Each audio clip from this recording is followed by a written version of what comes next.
Hey guys, welcome back to my channel. उम्मीद करती हूँ आप सब लोग हैप्पी हेल्दी और फिट होंगे और मैं भी एकदम बढ़िया से नहीं हूँ।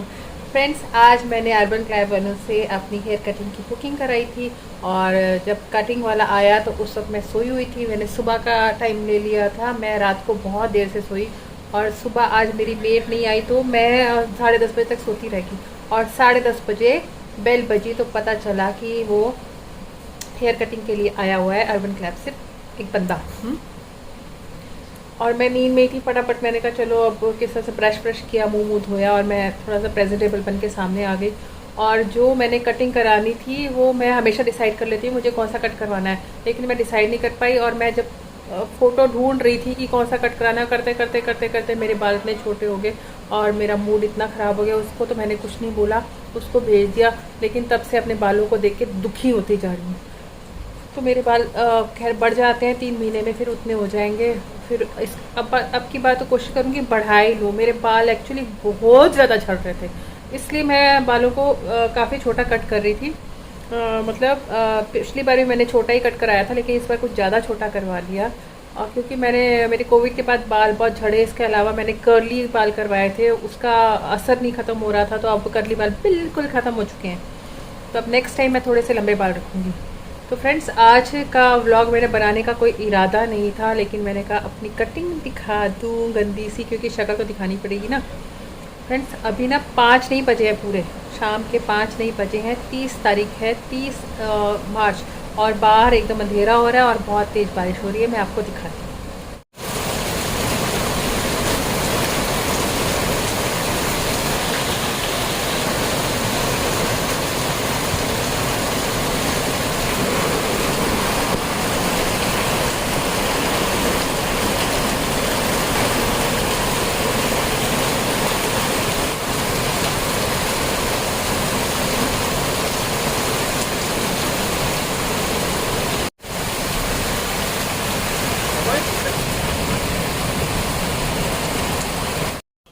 फ्रेंड्स, बाहर अभी भी इतनी तेज़ बारिश हो रही है और मेरे को ना धर्मशाला, हिमाचल प्रदेश से बिलोंग करती हूँ, वहाँ पर धर्मशाला में मैं रहती थी। तो वहाँ अक्सर इतनी तेज़ बारिश होती थी और मौसम बहुत ही अच्छा होता था, और अभी भी मौसम बहुत अच्छा हो रहा है, तो पुरानी यादें ताज़ा होगी। तो मैं आपको एक बचपन का इंसिडेंट आपको बताती हूँ। 16-17 साल की उम्र का, 15-16 साल की उम्र का कह सकते हो। तो मैं उससे पहले अपने बचपन की बात से स्टार्ट करती हूँ। हम 3 फ्रेंड्स थी। फ्रेंड्स तो बहुत सारी थी, लेकिन फ़िलहाल मैं अपनी 3 फ्रेंड्स को मेंशन करूँगी। उसमें से एक फ्रेंड जो थी वो मेरे साथ सेकंड क्लास से पढ़ी थी, रेखा। तो वो उसके साथ मैं जेल हो गई थी, अच्छा, क्योंकि मैं उसको जानती थी। दूसरी फ्रेंड मेरी बनी 6th क्लास में, जब मेरा स्कूल 5th के बाद चेंज हुआ। जब मैं 6th क्लास में गई तो मेरे को एक नई लड़की मिली, नाम था अंजू। उसका अपना सर्कल था और वो बहुत चंचल, बहुत नॉटी, बहुत ही चर्पी लड़की थी और शरारतें उसके अंदर कूट कूट के भरी हुई थी। और उसका धर्म उसने ये बना लिया था कि मुझे उसने तंग करना है। हमारा कोएड स्कूल था, लड़के भी पढ़ते थे, लड़कियां भी पढ़ती थी। वो क्या करती थी, मुझे तंग करने के लिए कभी लड़के की तरफ इशारा करती थी, कभी मेरी तरफ इशारा करती थी, और सब लोग मिलके हंसते थे। और मेरे को बहुत शर्म आती थी। मैं शाय किस्म की लड़की थी, थोड़ी सी इंट्रोवर्ट थी, थोड़ी सी रिजर्व थी। ऐसी बात नहीं है कि मेरी फ्रेंड्स नहीं थी, मेरी फ्रेंड्स तो बहुत सारी थी। सबके साथ अच्छा बनता था। मैं अपने पास पेंसिल्स बहुत सारी रखती थी, रबर्स बहुत सारी रखती थी, किसी को ज़रूरत हो तो दे देती थी। तो इस तरह से मैं थी, लेकिन वो मुझे तंग करना बंद नहीं करती थी। और मतलब मैं इस बारे में किससे डिस्कस भी नहीं करती थी, घर में भी नहीं बोलती थी। घर में मेरी बहनों के साथ भी कभी नहीं मैंने बताया कि मैं परेशान होती हूँ, मधु मुझे परेशान करती है। बस घुट घुट के रोती होती थी। वो क्या करती थी, लड़कों के नाम की एक कागज़ पेपर पे लिख के चिट बनाती थी और मेरे बैग में डालती थी। मैं घर जाती थी, हमेशा रोज़ एक नई चिट मिलती थी मुझे लड़के के नाम से।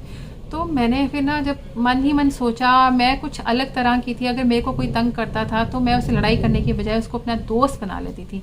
एक और लड़की थी, उसने क्या किया था, मेरी सारी बुक्स, मेरी सारी कॉपी 1 बाय 1 करके सारी की सारी निकाल ली थी और अपने पास रख ली थी।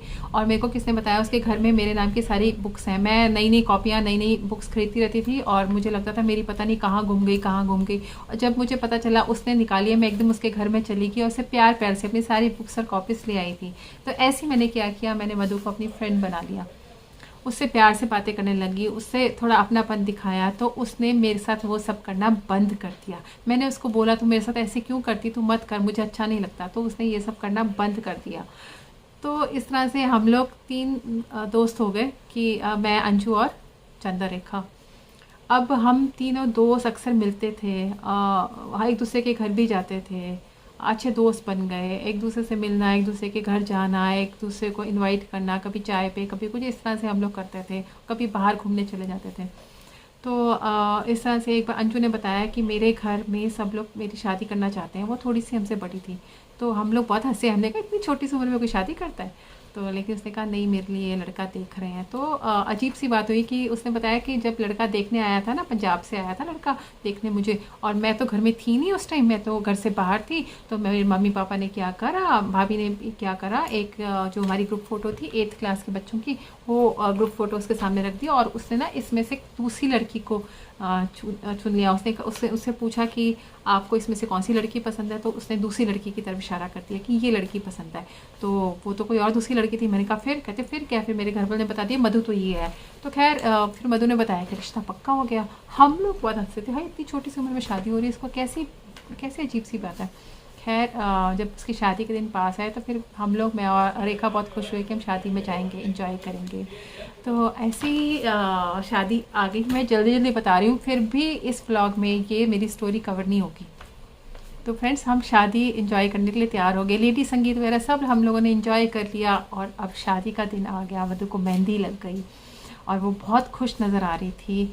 और जैसे ही शादी का दिन आया, हम लोग पहुँचे और हम लोगों ने खूब इंजॉय किया। खूब उसे उसका मेकअप वेकअप हो रहा था, हम लोग साथ थे उसके, हम लोग बहुत इंजॉय कर रहे थे। फिर हम लोग, डिनर का टाइम आया, और उस वक्त मेरी मम्मी को भी इनवाइटेड थी। अच्छा, मम्मी को इनवाइट किया था, तो मेरी मम्मी भी आए थे शादी पे। तो हम लोगों ने फिर डिनर किया। उसके बाद मम्मी तो चले गए वापस, और हम लोग वो फेरों के लिए जब बैठते ना सब लोग, तो हम लोग भी फेरों पे बैठ गए। तो फ्रेंड्स, मैं आपको बताऊं, जब मैं उस लड़के को देख रही थी, जब लड़के को देखा था ना, जब जयमाला हुई थी, तो इधर एक खटक हुई। मेरी 6th सेंस बहुत स्ट्रॉन्ग है। मेरे को लगा कुछ गड़बड़ है। जब जयमाला का टाइम आया तो मैंने अंजू को शर्माते हुए देखा, लेकिन उस लड़के के फेस पे तो कोई इम्प्रेशन नहीं था, एकदम ब्लैंक, कुछ भी नहीं, कि जैसे उसने ऐसे करके डाल दिया, बस कुछ नहीं। मैंने कहा ये क्या मतलब हुआ है, समझ ही नहीं आया मुझे। उस वक्त टेंडर सी एज थी और मुझे बिल्कुल अच्छा नहीं लगा, और इतना ज़्यादा बुरा लगा कि मैं क्या बताऊँ। खैर, अब फेरों का टाइम आया, तो फेरे हो रहे थे, सब लोग फेरे को एंजॉय कर रहे थे। हम लोगों ने जूते भी छुपाए, सब कुछ किया, हम लोग एंजॉय कर रहे थे। हमसे जितनी भी सालियाँ थी, जैसे कि अंजू की और फ्रेंड्स, अंजू की सिस्टर्स, हम सब लोग एंजॉय कर रहे थे। और वो बुत सा बैठा हुआ था फेस पे, बिना कोई एक्सप्रेशन नहीं था फेस पे, तो जो कि मेरे को बिल्कुल अच्छा नहीं लग रहा था। अब बारी आई सिंदूर डालने की।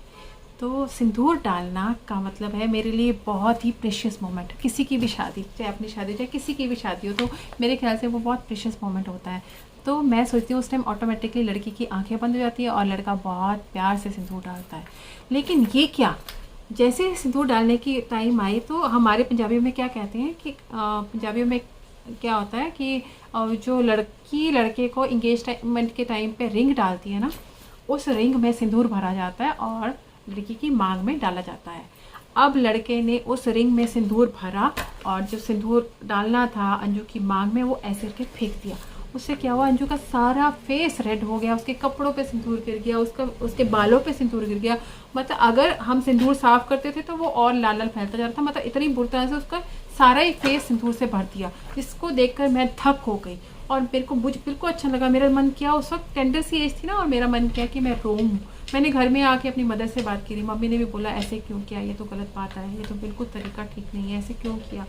खैर समझ ही नहीं आया मुझे कि इतनी बुरी तरह से क्यों डाला। उसके बाद डालने के बाद सब लोगों ने बोला उसको, इस तरह थोड़ा पान दे सिंदूरे की कीता है तू, बस इतना कुछ। उसने भी कुछ आगे से बोल दिया और बात आई गई होगी, और वो बेचारी अंजू थोड़ी सी अपसेट हो गई। उसको लगा ये क्या हो गया, अजीब सा सिंदूर डाल दिया। खैर शादी तो होनी थी और शादी हो गई, और बाकी की स्टोरी मैं आपको अगले ब्लॉग में बताऊंगी।